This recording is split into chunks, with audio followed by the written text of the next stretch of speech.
मेरे पास दो डिसीजन थे, या तो मैं नौकरी लूँ 18 लाख रुपए की, या फिर मैं घर जाऊं और फोटोग्राफी बिजनेस को आगे कंटिन्यू करूं। स्टूडेंट्स ने मुझे बोला, मेरे दोस्तों ने, कि तेरा दिमाग खराब हो गया है, तेरे हाथ में 18 लाख रुपए की नौकरी है और 15 लाख रुपए का तेरे सर पे लोन है और तू ये करके फोटोग्राफी करने जा रहा है। अगर पैशन प्रॉफिट्स में नहीं बना तो पॉइजन बन सकता है। आज हमारे सारे बिजनेसेस का वैल्यूएशन लगभग 50 करोड़ से ज़्यादा का है।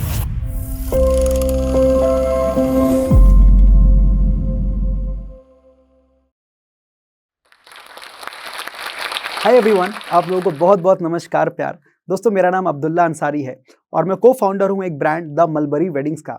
हम लोग वेडिंग फिल्म्स और कॉर्पोरेट फिल्म्स शूट करते हैं और आज मैं आपके साथ शेयर करूंगा कि कैसे एक 30,000 रुपए के उधार के कैमरे से अपना ब्रांड स्टार्ट किया और कैसे उसको 30 फ्रेंचाइजी के ब्रांड तक बनाया और 1 घंटे में 30 लोगों ने हमारी फ्रेंचाइजी कैसे साइन की, मैं आपके साथ शेयर करूंगा। और कैसे अपनी पढ़ाई IIM से कंप्लीट करने के बाद, सर पे 15 लाख रुपए का एजुकेशन लोन होने के बाद, 18 लाख रुपए की नौकरी हाथ में होने के बाद, मैंने डिसीजन लिया कि नौकरी नहीं करेंगे IIM से और अपना फोटोग्राफी का ब्रांड स्टार्ट करेंगे। और कैसे आज हम लोग 50 करोड़ से भी ज्यादा का वैल्यूएशन का बिजनेस कैसे बना चुके हैं, आज मैं आपके साथ शेयर करूंगा। मेरा जन्म देश के एक छोटे से गांव बिहार के अंदर हसपुरा में हुआ और जब मेरी उम्र 1.5 साल की थी तो ऊपर वाले ने एक बहुत बड़ी परीक्षा ली मेरे से। जो मेरा सीधा पैर है उस पर पोलियो का अटैक आया और जो मेरा सीधा पैर है वो पोलियो से पैरालाइज हो गया और ऐसा पैरालाइज हुआ कि डॉक्टर ने बोला कि ये बच्चा अब कभी भी नहीं चल पाएगा। और मेरे घर वालों ने मुझे बहुत इलाज कराया और बहुत इलाज कराने के बाद भी मेरा पैर ठीक नहीं हुआ और आखिर में जाके मेरे पैर में एक लोहे का सपोर्टर लगाया गया और जब ये लोहे का सपोर्टर लगाया गया तो मैं खड़ा हो पाया। ये मेरी जिंदगी की पहली जीत थी। जीत इसलिए थी कि वो बच्चा जो जमीन पर रेंग के चलता था वो अब खड़ा हो सकता था, लेकिन हार इसलिए थी कि अब मैं दूसरे बच्चों की तरह नॉर्मल नहीं था, मैं अब नॉर्मल था। और जब मैं स्कूल जाता था तो जब सुबह की घंटी बजती थी तो मैं खुश होता था और जब छुट्टी की घंटी बजती थी तो मैं बहुत रोता था, क्योंकि मैं स्कूल से कभी अपने आप को बिलोंग फील कर ही नहीं पाता था। और जब मेरे साथ ये स्कूल में होने लगा तो मेरा कॉन्फिडेंस पूरा टूटने लगा। मुझे बचपन में सुसाइड करने के थॉट्स आते थे कि क्या होगा आगे चल के, कैसे होगा। कॉन्फिडेंस खत्म, मोराले खत्म और कुछ जिंदगी में क्लियर नहीं दिखता था। और किसी तरीके से मैंने अपना स्कूल एजुकेशन कंप्लीट किया और फिर मैंने एडमिशन लिया BCom ऑनर्स में दिल्ली यूनिवर्सिटी के किरोरीमल कॉलेज में। वहाँ पे एडमिशन लेना आसान नहीं था और यहाँ पे मुझको जिंदगी का एक सबसे बड़ा दोस्त मिला और वो दोस्त थी एक किताब। मैंने एक किताब पढ़ी 2014 के अंदर। उस किताब का नाम था stay hungry and stay foolish by Rashmi Bansal. उस किताब के अंदर 25 ऐसे MBA पोस्ट ग्रेजुएट्स की कहानी थी जो MBA करने के बाद अपना बिजनेस स्टार्ट किया था। और मुझे अंदर से ये फील होने लग गया कि अगर लाइफ में कुछ करेंगे तो अपना बिजनेस, अपना खुद का कुछ खड़ा करेंगे। और एक स्टेटमेंट मैंने पढ़ी उस किताब के अंदर जो आज भी मुझे याद है। उस किताब के अंदर लिखा था कि अगर आप कोई भी बिजनेस स्टार्ट करो और उसको 5 साल तक भी अगर आप कर दो तो कम से कम वो आपको साल में 50 लाख तो बना के दे ही देगा और वो किसी नौकरी से ज्यादा होगा। और ये बात मेरे दिमाग में बैठ गई कि मुझे कुछ भी करूंगा फ्यूचर में तो अपना खुद का करूंगा। और फिर इसी तरीके से मेरा कॉलेज का एजुकेशन कंप्लीट होने वाला था और फिर 2013 के अंदर मेरी दोस्ती हुई एक ऐसे इंसान से जिसने मेरा गेम बदल दिया। वो था एक कैमरा। मैं अपने दोस्तों के साथ एक ट्रिप पे गया था और वहां पे मेरा एक दोस्त कैमरा खरीद के लाया DSLR। और जब मैंने पहली बार वो कैमरा हाथ में पकड़ा और उसकी फोटो देखी तो मैं बिल्कुल हैरान हो गया कि इस तरीके की फोटोज खींच सकती हैं। और मैंने उससे पूछा, भाई ये कैमरा कितने का है? उसने बोला, भाई 30,000 रुपए का ये कैमरा है। अब वो लड़का जिसकी जेब में 30 रुपए ढंग से नहीं हो पाते हैं, वो 30,000 कैमरा लेने का सपना देख रहा है। मैंने उसके कैमरे को बहुत अच्छे से एक्सप्लोर किया और अंदर से दिल में ये विश्वास बनाया कि अब ये कैमरा मैं खरीदूंगा और फोटोग्राफी में जाऊंगा। मैं अपने मम्मी पापा के पास गया। मैंने बोला, पापा मुझे कैमरा खरीदना है, मुझे कैमरा चाहिए। मेरे पापा बोले, तेरा दिमाग खराब हो गया है, तू इतनी अच्छी पढ़ाई कर रहा है, तू ये क्या फोटोग्राफी कैमरा फोटो में जा रहा है, ये तो कोई भी कर लेता है। लेकिन मेरा दिल नहीं मान रहा था। मैंने अपनी मम्मी को बताया, मम्मी थोड़े बात को समझी और मेरी मम्मी ने बोला कि ठीक है, तू कैमरा ले ले, कैमरे के लिए पैसे ले ले। लेकिन मैंने उनको बोला कि मैं आपको ये पैसे वापस दूंगा। और कैमरा के पैसे मैंने उधार लिए 30,000 रुपये। मेरे अकाउंट में सिर्फ 5,000 रुपये थे और मुझे ये पता था कि लूंगा तो बढ़िया चीज़ लूंगा। मैंने पूरे के पूरे 5,000 रुपये निकाले, अकाउंट जीरो कर दिया और 35,000 रुपये का 35,000 का कैमरा लेंस खरीद के लेकर आया। अब फिर से जेब में पैसे नहीं है कि सीखूं कहाँ से, कुछ सिखाने वाला नहीं है, कहाँ से सीखूं। कोर्स करने के लिए पैसे भी तो होने चाहिए। तो मैं गया यूट्यूब पे देखना स्टार्ट किया। वो बोलते हैं ना, curiosity is the biggest teacher. ये बात बिल्कुल सच है। जब मैंने क्यूरियोसिटी के साथ सर्च करना स्टार्ट किया तो मुझे वीडियोस मिली। मैं कैमरा लेके कोने में बैठ जाता था, शूट करता रहता था। कभी घर की फोटो, कभी बच्चों की फोटो, कभी पत्तों की फोटो, कभी जानवरों की फोटो, जो मन में आए मैं वो खींचता था, क्योंकि मुझे ऐसा लगता था कि इस काम को बहुत अच्छे से सीखना है। और सीखता रहा सीखता रहा। मैंने वीडियोस देखना स्टार्ट किए। शुरू में कुछ समझ में नहीं आता था, फिर हिंदी में देखना स्टार्ट किया तो कुछ समझ में आया, फिर इंग्लिश में भी समझ में आने लग गया। अब मुझे दिमाग में ये आइडिया आया कि यार फोटोग्राफी की सर्विसेज देना स्टार्ट करते हैं। और ये करते करते मैं एमबीए की तैयारी भी कर रहा था, कैट एग्जाम की, क्योंकि मेरे मन में डाउट था कि पता नहीं फोटोग्राफी आगे करेंगे कि नहीं, तो इसलिए सेफ साइड लेके मैं एमबीए की भी तैयारी कर रहा था। और 2014 के अंदर मैंने अपना पहला ब्रांड खोला फोटोग्राफी के अंदर, जिसका नाम था ग्रे वाइट स्टूडियोज। ये एक ई कॉमर्स कंपनी थी, प्रोडक्ट फोटोग्राफी करती थी, और हम लोग वाइट बैकग्राउंड पे फ्लिपकार्ट, अमेजॉन के ब्रांड्स के लिए शूट करते थे। और तब मुझे थोड़े पैसे मिलना स्टार्ट हुए, और यहीं पे मैंने अपना पहला शूट जो पकड़ा वो 6,000 रुपए का था, प्रोडक्ट फोटोग्राफी का। उसके साथ साथ मैं मॉडल पोर्टफोलियो भी करता था। तब मुझे समझ में आया कि यार ये प्रोफेशन तो अच्छा है, इसमें कुछ बन सकता है, इसमें बिजनेस बिल्ड हो सकता है। और यहाँ पे मैंने पहली गलती करी अपने करियर की, वो ये था कि मुझे ये लगा कि अगर मैं फोटोग्राफी अच्छी करूंगा तो मेरा फोटोग्राफी का बिजनेस भी बहुत अच्छा हो जाएगा। लेकिन ऐसा हुआ नहीं, क्योंकि फोटोग्राफी पूरा एक अलग सब्जेक्ट है, कला क्रिएटिविटी पूरा एक अलग सब्जेक्ट है, और फोटोग्राफी बिजनेस पूरा एक अलग सब्जेक्ट होता है। तो मुझे समझ में आया कि भाई अब मुझे बिजनेस की पढ़ाई करनी है तो मुझे अपने आप को एजुकेट करना पड़ेगा बिजनेस के लिए। तो मुझे लगा कि चलो यार, एमबीए का तो पढ़ ही रहे थे, अब इसका कैट का जो एग्जाम है उसके लिए अच्छे से तैयारी करना स्टार्ट करते हैं। मैं 2 बार फेल हो चुका था, 2012 के एग्जाम में, 2013 के एग्जाम में, और किसी तरीके से 2014 के एग्जाम में मैंने कैट का एग्जाम क्लियर कर दिया।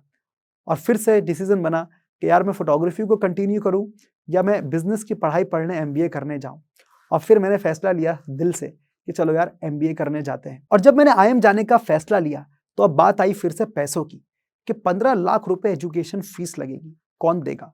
घर वालों से तो नहीं मांग सकता था, ना ही मेरी जेब के अंदर थे। फिर से डर आया दिल में कि यार फोटोग्राफी करूं या पढ़ाई करने जाऊं। लेकिन एक बात मेरे टीचर ने सिखाई थी कि अगर आपको जिंदगी में इतनी लक्ष्मी चाहिए तो आपको अपने सरस्वती को, विद्या को, ज्ञान को भी इस लेवल पे लेकर जाना पड़ेगा। मुझे जिंदगी में लक्ष्मी तो इतनी चाहिए थी, लेकिन सरस्वती मेरे पास ये थी। और तब मुझे समझ में आया कि अगर मैं आईएम्स गया तो मेरी सरस्वती बढ़ेगी और लक्ष्मी मेरे पास ऑटोमेटिकली आ जाएगी। मैंने कहा लोन लेते हैं, एजुकेशन लोन। और मैंने लोन लिया, घर वालों ने कुछ पैसे दिए, बाकी मैंने सारा लोन करा लिया। तो 15 लाख का सर पे लोन लेके मैं आईएम्स के अंदर गया पढ़ाई करने के लिए। और जब आप गया तो लोन का तो टेंशन अलग था। जब मैंने लोगों को देखा वहां पे, जो पूरे इंडिया से अलग अलग जगह से आए थे, वो इतने टैलेंटेड थे कि अपने आप में एक कॉम्प्लेक्स आने लग गया कि यार इन बच्चों के बीच में मैं कैसे सर्वाइव करूंगा, कैसे करूंगा। 3 महीने तक मैं टेंशन में, डिप्रेशन में था, क्योंकि जब आप आईएम्स के अंदर जाते हैं तो बहुत कॉम्पिटिटिवनेस होता है, लोग बहुत कॉम्पिटिटिव होते हैं, और आपको अंदर से ये फील होने लग जाता है कि शायद मैं वर्दी नहीं हूँ। लेकिन किसी तरीके से मेरी मम्मी ने मुझको समझाया कि नहीं बेटा, तू पढ़ाई कर अपनी। और मैंने पढ़ाई कंप्लीट करने का डिसीजन लिया। मैंने 3 महीने निकाले। उसके बाद मुझे जो मेरा फोटोग्राफी का जो पैशन था, मैंने कहा चलो यार, फोटोग्राफी छोड़ के आए थे, अब पढ़ाई जो चल रही है मेरी, अब बिजनेस को बिल्ड करना स्टार्ट करते हैं फिर से फोटोग्राफी वाले पार्ट को। तो मैंने अपनी कंपनी, जो मेरी पुरानी कंपनी थी, उसको ऑनलाइन सब जगह डालना स्टार्ट किया, और मैंने एड्स चलाना स्टार्ट किए। मैंने लीड्स पैकेजेस लेना स्टार्ट किए। मेरे पास लीड्स आने लग गए जिनको फोटोग्राफी सर्विसेज चाहिए थी। अब मैं पढ़ाई कर रहा था और धीरे धीरे बिजनेस बना रहा था। मेरे सारे दोस्त मस्ती करते थे, और मैं जल्दी से जाके क्लास के बाद सिर्फ फोन घुमाता था, फोन करता था लोगों से, डील्स को कन्वर्ट करता था। इस क्लास से निकलता था तो कंप्यूटर लैब में घुसता था, ऑन करता था कंप्यूटर, सीआरएम खोलता था और फोन करता था। रायपुर में बैठ के मैं डील डन करता था, और दिल्ली में मैं फोटोग्राफर भेजता था। और मैंने इस तरीके से पूरा 1 साल तक अपना बिजनेस बिल्ड किया पढ़ाई करते करते। उसमें ज्यादा कमाई नहीं हुई, लेकिन फोटोग्राफी को लेके एक विजन आ गया था। तो इसी तरीके से मेरा 2 साल का एमबीए चल रहा था, और 1 साल बाद, जैसा आपको पता है कि समर इंटर्नशिप आती है, तो मुझे दिल्ली भेजा गया। मैंने जान के एक ऐसी कंपनी चुनी जो दिल्ली में इंटर्नशिप लगाती थी, क्योंकि मेरे मन में था कि यार फोटोग्राफी से कुछ बन सकता है। तो उन दिनों कैसा होता था कि जो मेरा 1 साल का एमबीए का जो पीरियड था ना, मैं ऑनलाइन जाता था और वहां पे जाके वेबसाइट पे रजिस्टर करता था अपने आप को फोटोग्राफर, और मैं वहीं पे बैठता था कॉलेज के अंदर। और जैसी एक क्लास मेरी कंप्लीट होती थी, उससे निकल के फट से दूसरे लैब में भागता था, कंप्यूटर लैब में, और लोगों को फोन लगाना स्टार्ट करता था जिनको फोटोग्राफी सर्विसेज चाहिए होती थी। और ऐसे ही करते करते लगभग 8-9 महीने मैंने पहले साल में ऐसे काम किया। तो मुझे समझ में आया कि ये फोटोग्राफी का बिजनेस तो कहीं से भी चल सकता है। और मुझे अंदर से आया कि एक बार बस मुझे घर भेज दो, पहले साल की समर इंटर्नशिप में मैं बिजनेस करूंगा अच्छे से। और किसी तरीके से जो दिल की चाहत थी वो पूरी हुई। मुझे दिल्ली में इंटर्नशिप मिल गई। इंटर्नशिप करने जब दिल्ली आया तो मैं कंपनी का काम करता था और पार्ट टाइम में मैं फोटोग्राफी बिजनेस को बिल्ड करता था।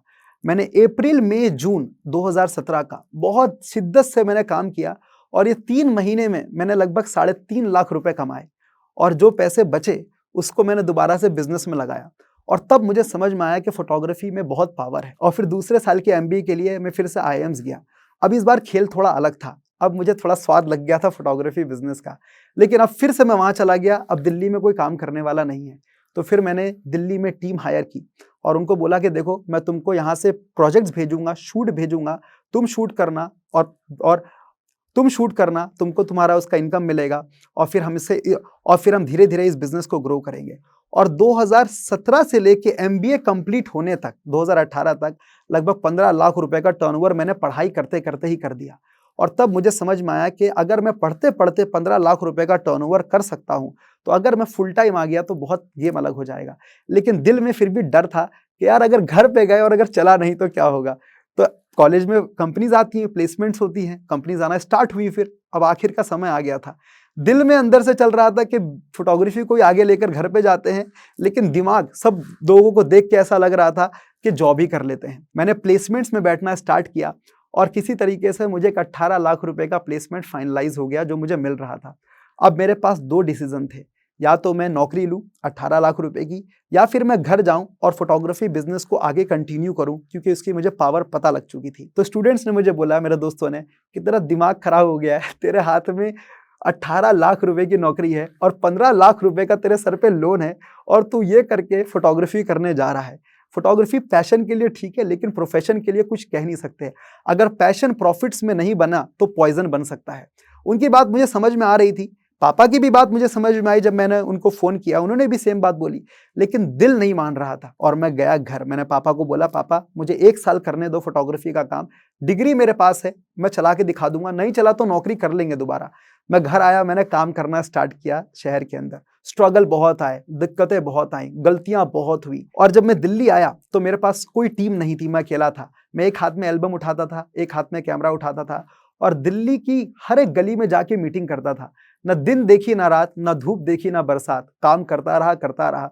बहुत सारे क्लाइंट सामने बैठ के ना बोल देते थे, क्योंकि फोटोग्राफी बिजनेस आसान नहीं होता है। और वो बोलते हैं ना कि आदमी जब फ्लो में होता है तो चीजें होने लग जाती हैं। फिर चीजें इंप्रूव होना स्टार्ट हुई, गलतियों से मैंने सीखना स्टार्ट किया और फिर जाके पहले साल में मेरा जो टर्नओवर पहुंचा वो पहुंचा 29,57,000 का पहले साल में।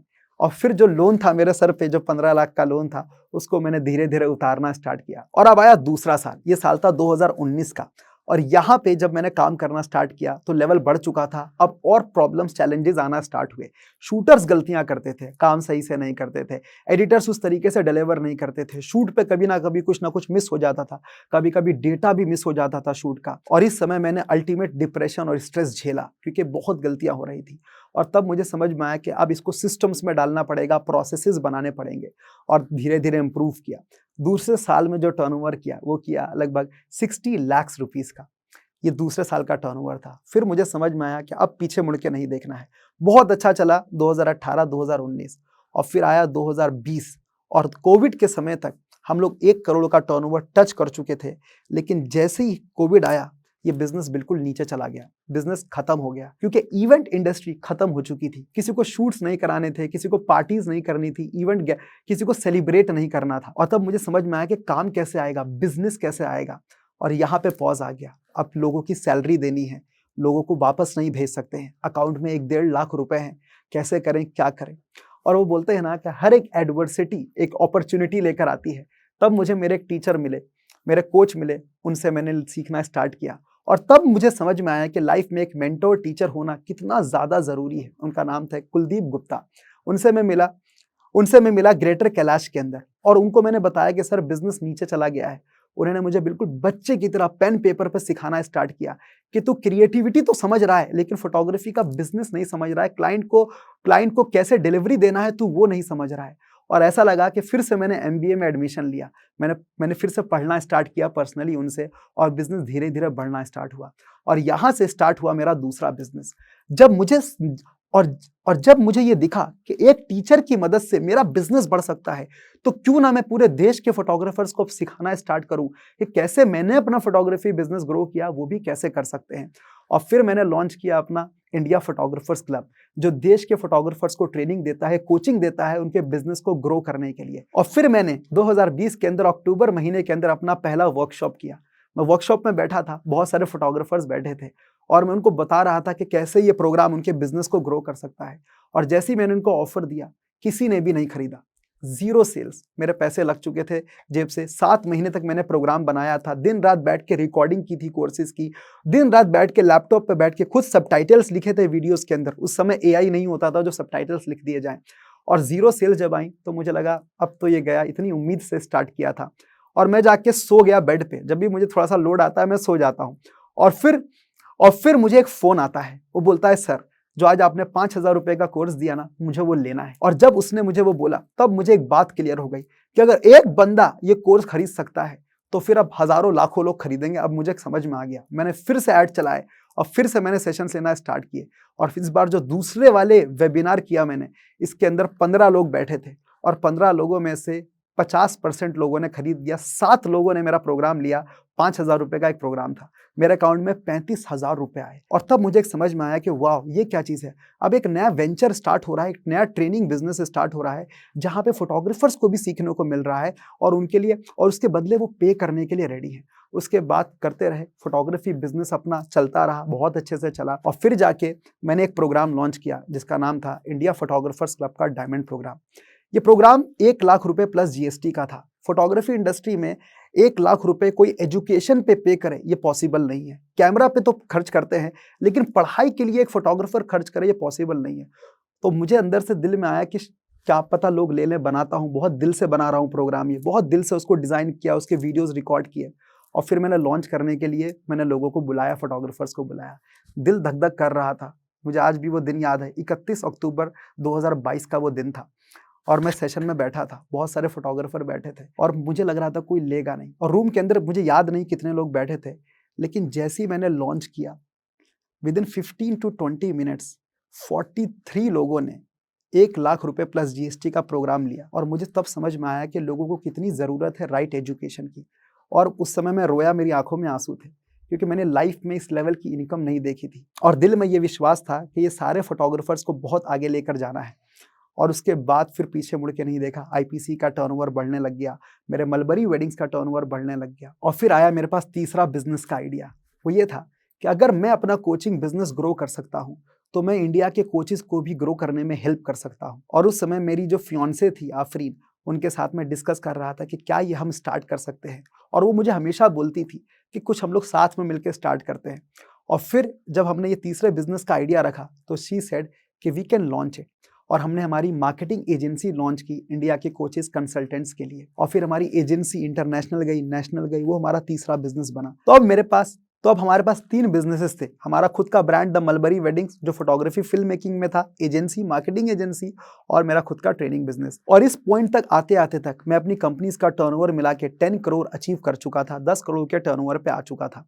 और तब मुझे समझ में आया कि अब और बिगर कैसे कर सकते हैं, 100 करोड़ के टर्नओवर पे कैसे जा सकते हैं, वहां पे जाने का रास्ता क्या है। और जब मन में ये सारी चीजें आती है ना, तो इंसान शॉर्टकट ढूंढने लगता है। और मैंने भी शॉर्टकट ढूंढे। और एक पॉइंट ऐसा आया मेरी लाइफ के अंदर, मैंने कुछ गलत फाइनेंसिंग के डिसीजन लिए और फिर मैंने करोड़ों रुपए लूज कर दिए। मेरा बिजनेस नीचे चला गया, टीम छोड़ के चली गई, टीम ने बात सुनना बंद कर दी। एक समय ऐसा आया कि जो हमारा ऑफिस था, जो हमारा खुद का स्पेस था, उसको छोड़ना पड़ा हमें। और हम घर पे बैठ के बुला के मीटिंग करते थे। उसकी वीडियो आज भी मेरे पास है। मैं व्हाइट बोर्ड पे लिख के बताता था सबको। और उस समय फिर से ऐसा लगा कि हमने बहुत सारा लूज कर दिया है कैश, अब कैसे होगा। और इस समय पे फिर से हिम्मत जुटाई, और हिम्मत ऐसी जुटाई कि फैसला लिया कि अब और बड़ा ऑफिस खोलेंगे, बड़ा ब्रांड का ऑफिस बनाएंगे। और फिर मैंने लगभग 27 लाख रुपए लगा के दोबारा से एक नया ऑफिस खड़ा किया, उस पर इंटीरियर कराया, सारी चीज़ें कराई। और हमने द मलबरी वेडिंग्स, जो हमारा ब्रांड है, उसको नई शेप दी। और दुनिया ने बोला कि तुम फिर से इतना पैसा क्यों लगा रहे हो, रेंट की जगह है, क्या करोगे इतना पैसा लगा के। लेकिन आदत शुरू से अच्छी है, खेलेंगे तो 100% खेलेंगे, वरना नहीं खेलेंगे। और फिर हमने जब ऑफिस बनाया, तो जिंदगी बदल गई, बिजनेस बदल गया। और जब नई जगह पे हमने टीम बनाना स्टार्ट करी तो नए कल्चर से बनाना स्टार्ट करी, और तब हमें समझ में आया कि टीम का परफॉर्मेंस मैक्सिमाइजेशन कितना ज़रूरी है। अब जाके हमारी टीम बहुत अच्छी बनी है, अब जाके हमारी टीम स्टेबल है। और यहाँ पे हमें अब हमारा नेक्स्ट बिजनेस आइडिया आया, वो ये था कि जो हमारा ब्रांड है मलबरी वेडिंग्स, जो इतना अच्छा कर रहा था इंडस्ट्री के अंदर, क्यों ना इसकी फ्रेंचाइजी लोगों को दी जाए, क्यों ना इसको लोगों तक पहुंचाया जाए। अब फिर से डाउट आना स्टार्ट हुआ मन के अंदर कि क्या कोई लेगा, कोई इंटरेस्टेड होगा, लोग अपना ब्रांड छोड़ के क्यों हमारा ब्रांड लेंगे, ये मन में आना स्टार्ट हुआ। जब भी आपके मन में कोई नया आइडिया स्टार्ट आना होता है तो दिल तो बोलता है चलेगा, लेकिन दिमाग वो सारे रीजन ला के देता है कि वो नहीं चलेगा। और फिर ओवरनाइट हमने डिसीजन लिया, मैं और मेरी वाइफ ने, कि हम इसको इवेंट पर लॉन्च कर सकते हैं, देखते हैं लॉन्च करके। और मैं स्टेज पे गया, मैंने इस फ्रेंचाइजी के बारे में फोटोग्राफर्स को बताना स्टार्ट किया कि कैसे ये गेम चेंजर है। और जब मैं ये बता रहा था तो मेरे पैर कांप रहे थे, फिर से दिल में डर आया कि शायद कोई लेगा भी ये। और मैं पहली बार मेरा गला सूखा, पहली बार मैं ब्लैंक हो गया, पहली बार मुझे ऐसा लगा कि अब क्या बोलूं इसके आगे, लोग सुन रहे हैं, 100 लोग सामने बैठे हैं। और फिर एक समय ऐसा आया कि मैंने लोगों को पूछा कि कितने लोग फ्रेंचाइजी में इंटरेस्टेड होंगे, और मैं हैरान हो गया देख के, लगभग पूरे बैंक्वेट ने हाथ खड़े कर लिए थे कि हम इसमें इंटरेस्टेड हैं। मैंने बोला कि जो लोग इसको करना चाहते हैं वो लोग स्टेज पे आ सकते हैं, स्टेज के पास आ सकते हैं। और पूरा बैंक्वेट में जितने फोटोग्राफर थे वो सब उठ के आ गए, सारे आ गए। और फिर मैंने फ्रेंचाइजी का प्राइस बताना स्टार्ट किया कि कैसे कैसे ये फ्रेंचाइजी उनके बिजनेस को ग्रो करने में हेल्प करेगा। और उनको बोला कि आपको अपना ब्रांड बंद नहीं करना है, ये एक additional source of investment income है उनके लिए। और फिर जब मैंने प्राइस बताया तो वन शॉट में लगभग 33 लोगों ने फ्रेंचाइजी साइन किया उसी समय, टोकन अमाउंट पे करके। और मेरे आंखों में अंदर से आंसू थे कि ये फिर से हो गया। और तब मुझे समझ में आई जिंदगी में एक बात, कि अगर आप जिंदगी में कोई भी चीज़ ऐसा बिल्ड करते हैं जो दूसरे की ग्रोथ के लिए है, दूसरों को आगे लेकर जाने के लिए है, तो उसमें ये सृष्टि, ये परमात्मा आपको मदद करती है, आपको ये हेल्प करती है। आज हमारे सारे बिजनेसेस का वैल्यूएशन लगभग 50 करोड़ से ज़्यादा का है। आज हमको अनुपम मित्तल, अश्नीर ग्रोवर और देश के टॉप सेलिब्रिटीज से हमें अवार्ड्स मिल चुके हैं। आज हम जो काम करते हैं बहुत दिल से करते हैं। आज हम लोग हर साल करोड़ों का टर्नओवर करते हैं, और ये सर्विस बिजनेस के अंदर है, प्रोडक्ट बिजनेस के अंदर नहीं है। सर्विस बिजनेस के अंदर 50 करोड़ का वैल्यूएशन निकालना is a very different thing. और आज मेरे मम्मी पापा बहुत प्राउड हैं। आज बाय गॉड्स ग्रेस जो मेरे घर में ऑल्टो गाड़ी थी वो मर्सिडीज में कन्वर्ट हो चुकी है मेरे बिजनेसेस से। और आज मेरे घर में वो सारी खुशियां हैं जो पैसों से सच में खरीदी जाती हैं। दुनिया बोलती है कि पैसा सुख नहीं होता, लेकिन मैं बोलता हूँ पैसा सुख नहीं है, लेकिन पैसा सुख का साधन जरूर है। आज हमारे बिजनेसेस से आज इनकम इतनी आती है बाय गॉड्स ग्रेस कि इनकम के लिए सोचना बंद कर दिया है। एक समय ऐसा था जब मैं रेस्टोरेंट जाता था तो मैं राइट साइड देख के ऑर्डर करता था, अब जब मैं रेस्टोरेंट जाता हूँ तो लेफ्ट साइड देख के ऑर्डर करता हूँ। आज income is not a big thing but the impact is the big thing for me, कि लोगों की लाइफ में इम्पैक्ट लेकर आना है। कैसे बिजनेस और स्पिरिचुअलिटी का संगम मिला के कैसे लोगों को एक अच्छा बिजनेस करने का तरीका सिखाना है, चाहे वो मेरी कम्युनिटी हो, चाहे कोई भी हो। और आज मेरी टीम का जो स्ट्रेंथ है वो लगभग 40 से ज़्यादा लोगों का है। इस पूरी जर्नी के अंदर मैं बहुत कुछ सीखा। मुझे एक बात समझ में आ गई, जब आप 1 लाख रुपए महीना कमाते हैं तो आप एक अलग इंसान होते हैं, अलग माइंडसेट के इंसान होते हैं। और जब आप करोड़ों रुपए कमाते हैं तो आप अलग इंसान होते हैं। इसका मतलब ये नहीं है कि पैसे से रिलेटेड आप कुछ बनते हैं, इसका मतलब ये है कि आपका जो माइंडसेट है, सोचने का तरीका, देखने का तरीका, बड़े पर्पस की तरफ जाने का तरीका, वो बदल जाता है। आज हम लोगों को कंसल्ट करते हैं, कोच करते हैं कि कैसे वो अपना बिजनेस ग्रो कर सकें, और बहुत सारी चीजें साइड बाय साइड हम लॉन्च करते हैं। और आज मुझे खुशी होती है ये देखते हुए कि अगर दूसरा अब्दुल्ला अंसारी मुझे किसी जगह दिखता है तो उसको ग्रो करने के लिए मैं जान लगा देता हूं कि अगर मैं कर पाया हूं ना, इतनी दिक्कतों के बाद, इतनी परेशानियों के बाद, तो कोई भी कर सकता है। मेरे पैर में जब प्रॉब्लम थी तो लोग मुझे बोलते थे कि इसको नौकरी कौन देगा। ये देख देख के इतनी इनसिक्योरिटी दिमाग में आ गई थी कि मुझे सुसाइड करने के थॉट्स आते थे। लेकिन मुझे हर वक्त लेकिन मुझे बाहर निकालने वाली जो ताकत है वो मेरा स्पिरिचुअल फोर्स है। जो साधना मैं करता हूँ, जो योग साधना मेडिटेशन मैं करता हूँ, जो मेरे गुरु से मुझे मिली और जिसकी वजह से मैं हमेशा अंदर से स्ट्रांग रहता हूँ। और आज मुझे बताते हुए बहुत खुशी हो रही है कि जो बिजनेस मैंने 30,000 रुपए के कैमरे से, वो भी उधार के कैमरे से स्टार्ट किया था, आज उससे हम लोग लगभग 50 करोड़ से भी ज्यादा का वैल्यूएशन का बिजनेस बना चुके हैं। जब मैं जो स्टॉक पे देखता था बहुत सारी स्टोरीज, तो मुझे मन में आता था कि एक दिन मैं भी यहाँ पे जाऊंगा। और पता नहीं कितनी स्टोरीज को देख के कितने लोग इंस्पायर आज जो स्टॉक्स की वजह से होते हैं, और ये बहुत बड़े लेवल पे इंडिया पे इम्पैक्ट लेकर आ रहा है। क्योंकि जब एक इंसान दूसरे इंसान को देखता है कि अगर ये इंसान कर सकता है तो मैं क्यों नहीं, क्योंकि मेरी स्टोरी भी कुछ ऐसी है। जब मैं देखता था लोगों को तो मेरे मन में आता था मैं भी यहाँ जाऊँगा, मैं भी करके दिखाऊंगा। और ऐसे स्टोरीज के थ्रू जो बदलाव जोश टॉक लोगों की ज़िंदगी में लेकर आ रहा है, दैट इज़ प्योरली कमेंडेबल। और मैं इस इनिशिएटिव को देश के अंदर एक बहुत बड़े इम्पैक्ट क्रिएशन के नज़रिए से देखता हूँ।